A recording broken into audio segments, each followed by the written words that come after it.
দেখো বোর্ডে একটা চমৎকার কথা লেখা, 3টি অঙ্ক থেকে এসএসসিতে 3টি কমন। মানে এইটা আসলে আনবিলিভেবল। 3টা অঙ্ক আমি দেখাবো, 3টাই করবা এবং 3টাই এসএসসিতে আসবে। কাদের জন্য এটা প্রযোজ্য আমি একটু যদি বলি, এই কথাটা দেখো, এসএসসি 26, 27 এবং 28 তোমাদের সবার জন্য এই কথাটা প্রযোজ্য। এটা আসলে শুধু যে 26-এর জন্য বা 27-এর জন্য তা না, 27, 26, 27, 28 সবার জন্য এই কথাটা প্রযোজ্য হবে। স্পেশালি এই কথাটা প্রযোজ্য মানে যেহেতু 26-এর পরীক্ষা আর হাতে গোনা কিছুদিন পর, তাদের উপরে আমি তিনটা না 5টা স্টার দিয়ে দিলাম। তাদের জন্য 5টা কি, হ্যাঁ 5টাই দিয়ে দিয়েছে, যাও 5টা স্টার দিয়ে দিয়েছি। খুবই সহজ, মানে 3টা প্রশ্ন দেখাবো, 3টাই কমন আসবে। সিরিয়াসলি এটা আসলেই ঘটতে যাচ্ছে তোমাদের সাথে। তাহলে একটা কমন হিসাব দেখো, তোমাদেরকে বলি আমি, তুমি যদি 3টা অঙ্ক পারো, প্রতিটা অঙ্কের মান যদি মানে নাম্বার যদি হয় 4 করে, তাহলে 3 4 12 মার্কস তোমার কিন্তু পরীক্ষাতে কমন হয়ে যাচ্ছে। মানে তুমি কি চিন্তা করতে পারছো, 12 মার্কস তোমার এসএসসি পরীক্ষাতে কমন পেয়ে যাচ্ছ মাত্র 3টি অঙ্ক করে। অঙ্কগুলো কি আসলে খুবই মানে প্রতীক্ষিত একটা ব্যাপার বা কথা বা প্রশ্ন, সেটা হচ্ছে কি অঙ্কগুলো কি। অঙ্কগুলো দেখো, প্রথম অঙ্কটা হচ্ছে খুবই ফেমাস একটা অঙ্ক, যেটা বোর্ড কোয়েশ্চেন অ্যানালাইসিস করলে দেখা যায় প্রায় 31 বারের উপরে আসছে, 31 বারের উপরে।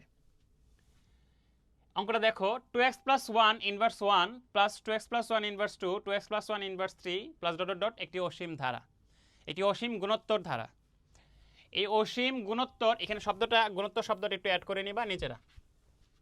অসীম গুণোত্তর ধারাটির অসীমতক সমষ্টি থাকবে x এর উপরে কি শর্ত আরোপ করলে, এবং সেই অসীমতক সমষ্টিটা কত। এখন প্রশ্ন হচ্ছে, এই যে জিনিসটা দেওয়া আছে সবসময় যে এই জিনিসটাই থাকবে, এইটা কিন্তু প্রত্যাশা যারা করবা তারা কিন্তু একটু বোকা। কেন? এখানে তোমার টপিকটা খেয়াল করতে হবে। টপিকটা হচ্ছে অসীমতক সমষ্টি থাকার শর্ত। কথাটা বুঝো, অসীমতক সমষ্টি থাকবে, এই যে অসীমতক সমষ্টি থাকবে x এর উপর কি শর্ত আরোপ করলে, এটা হচ্ছে আমাদের টপিক। তাহলে আমি যদি লিখি 1 নাম্বারটা দাঁড়াচ্ছে হচ্ছে অসীমতক সমষ্টি থাকার শর্ত। অসীমতক সমষ্টি থাকার শর্ত।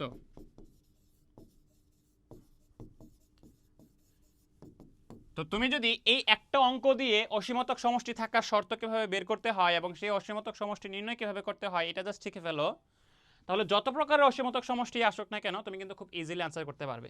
দেখো এখানে আছে 2x plus 1 ইনভার্স 1, তাহলে এটা কি 2x plus 1 এরকম হবে 1 বাই বা 1 over 2x plus 1 plus 1 over 2x plus 1 square plus 1 over 2x plus 1 cube plus dot dot dot. ঠিক আছে? তো এরকম এটা যেই কথা এটা কিন্তু একই কথা। তা এখন 2x plus 1 এর জায়গাতে 3x plus 2 আসতে পারে, 3x plus 1 আসতে পারে, 4x plus 5 আসতে পারে, যে কোনো কিছু হোয়াট এভার, তাই না? সিস্টেম কিন্তু একটাই, একটা অঙ্ক জাস্ট ভালো করে বুঝলেই কিন্তু অসীমতক সমষ্টি থাকার শর্ত কীভাবে নির্ণয় করতে হয় এবং সেই অসীমতক সমষ্টিটা কত হবে এটা পারা যায়।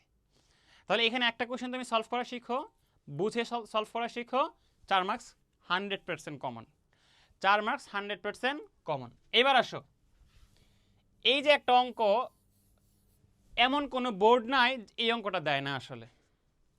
এখন এই অঙ্কটা বলতে কি 2 sin square theta plus 3 cos theta equals to 0 খালি এটাই দিবে না, এমন কোনো বোর্ড নাই এই প্রশ্নটা দেয় না। কোন প্রশ্নটা? এই যে সমাধান করো ত্রিকোণমিতিক সমীকরণ সমাধান। তাহলে আমি 2 নাম্বার টাইপ হিসেবে এখানে কি লিখব? এখানে তো জায়গা সংকলন হচ্ছে না, তো আমি একটা কাজ করি, নেক্সট পেজে চলে যাই। 2 নাম্বার টাইপটা হচ্ছে ত্রিকোণমিতিক সমীকরণ সমাধান।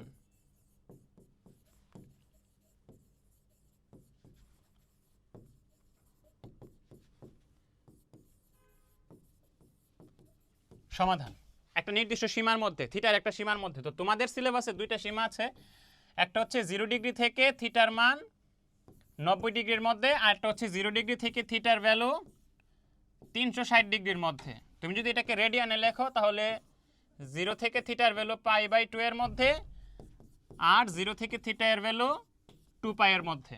তো এই থিটার মানটা এই সীমার মধ্যে ত্রিকোণমিতিক সমীকরণ সমাধান। আমি বলছি এমন কোনো বোর্ড নাই যেখানে ত্রিকোণমিতি থেকে কোশ্চেন হবে কিন্তু এই কোশ্চেনটা থাকবে না। 2026 যারা আছো ভালো করে কান খুলে শুনে রাখো এবং মাথায় সেভ করে রাখো, প্র্যাকটিস করো বেশি বেশি অঙ্কটা। 100% কোশ্চেনটা আসবে। একটা কোশ্চেন এসএসসি তোমাদের আমি আউট করে দিলাম, যাও। একটা না, 3টা কোশ্চেন দেখাচ্ছি না, 3টাই আউট করে দিচ্ছি। মানে মনে করো যে ওই কোশ্চেনগুলো আমি মানে প্রশ্নে তুলে দিয়ে আসছি, ঠিক আছে? যদি এই 3টা কোশ্চেন কমন না পড়ে তাহলে তোমরা আমার নাম চেঞ্জ করে রেখে দেবে, আমার নাম আরমান রেখে দেবা, জার্মান, ঠিক আছে? তো গেল হচ্ছে 2 নাম্বার ব্যাপারটা, ত্রিকোণমিতিক সমীকরণ সমাধান। এখানে ছোট্ট একটা ট্রিক্স আমি বলে দেই, সেটা হচ্ছে এই যে দেখো ত্রিকোণমিতিক অনুপাত, এখানে একটা হচ্ছে সাইন থিটা আর একটা হচ্ছে কস থিটা। তো তুমি যখন সমাধান করবা তুমি একটা অনুপাতে চলে আসবা, হয় সাইন নয় কসে, হয় সাইনে চলে আসবা নয় কসে চলে আসবা। এখন প্রশ্ন হচ্ছে সাইনে যাব না কসে যাব। তুমি খেয়াল করবা কার উপরে পাওয়ার 1 আছে, কার উপরে পাওয়ার 1, যার উপরে পাওয়ার 1 তুমি তাতে কনভার্ট করবা। এখানে কসের উপরে পাওয়ার 1, তাহলে সাইন স্কয়ারকে তুমি কনভার্ট করবা কসে। কিভাবে? Sine square is equals to 1 minus cos square. খেয়াল করেছো যে সাইন থেকে কিন্তু কসে চলে গেলা তুমি। সো এবার সবগুলো অনুপাত কসে চলে আসছে। এবার তুমি এটাকে দ্বিঘাত সমীকরণ যেভাবে দ্বিঘাত সমীকরণ সমাধান যেভাবে করো, মিডল টার্ম করো, এই পদ্ধতি অবলম্বন করে সমাধান করে ফেলবা। থিটার ভ্যালুটা নির্ণয়ের ক্ষেত্রে জাস্ট একটু মনে রাখতে হবে থিটার একটা সীমা আছে, সেই সীমার মধ্যেই কেবল মানগুলোকে নিতে হবে। এটাই হচ্ছে তোমার কাজ, ঠিক আছে? তাহলে এটা গেল আমাদের একটা জিনিস। এরপরে আসো মানে কি বলে এটাকে, স্টার, তার উপর হচ্ছে সুপারস্টার। তো এই অঙ্কটা হচ্ছে একটা সুপারস্টার লেভেলের অঙ্ক, ঠিক আছে? y is equals to f of x is equals to ln a plus x divided by a minus x. এখানে a plus x a minus x, ধরো এখানে 1 plus x divided by 1 minus x, 2 plus x 2 minus x, অথবা ধরো যে 1 plus y 1 minus y, এরকম কিছু হতে পারে, ঠিক আছে? মানে a হচ্ছে একটা ধ্রুব সংখ্যা, x হচ্ছে যে কোনো একটা চলক মিন করছি আমি এখানে। তো এটার ডোমেন এবং রেঞ্জ, ডোমেন এবং রেঞ্জ এটা তোমাদের অধ্যায় নবম অধ্যায়ের একটা অঙ্ক, নবম অধ্যায়ের একটা অঙ্ক 4 মার্কসের জন্য এটা খুব ফেমাস। 26 সালে যারা আছে তাদেরকে বলছি, প্রত্যেকটা অঙ্ক এক একটা সুপারস্টার লেভেলের অঙ্ক, এবং প্রত্যেকটাকেই তুমি অসীম সংখ্যক স্টার বসাই দিতে পারো, যেটা অবশ্যই অবশ্যই আসবে। তো এই 3টা অঙ্ক তোমরা যারা পারবা, এই 3টা অঙ্ক যারা পারবা তাদের জন্য এই কথাটা প্রযোজ্য। 3টি অঙ্ক থেকে এসএসসিতে 3টি কমন। এটা 26-এর কথা বলি, 27-এর কথা বলি, 28-এর কথা বলি। তো স্পেশালি আমি 26কেই মেন করব, যেহেতু আর কিছুদিন পরেই 26-এর পরীক্ষা। তো যারা এই অঙ্কগুলো পারো তাদের জন্য তো শুভকামনা, আর যারা পারো না তারা এটা কোনো না কোনোভাবে শেখার চেষ্টা করো।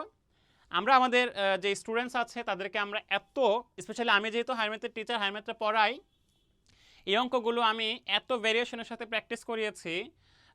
যারা আমার ক্লাসগুলো দেখেছো, সিকিউ ক্লাসগুলো, তারা তোমরা বলতে পারবা। তো তোমরা এটা শেখার চেষ্টা করো যে কোনো বিনিময়ে, ঠিক আছে?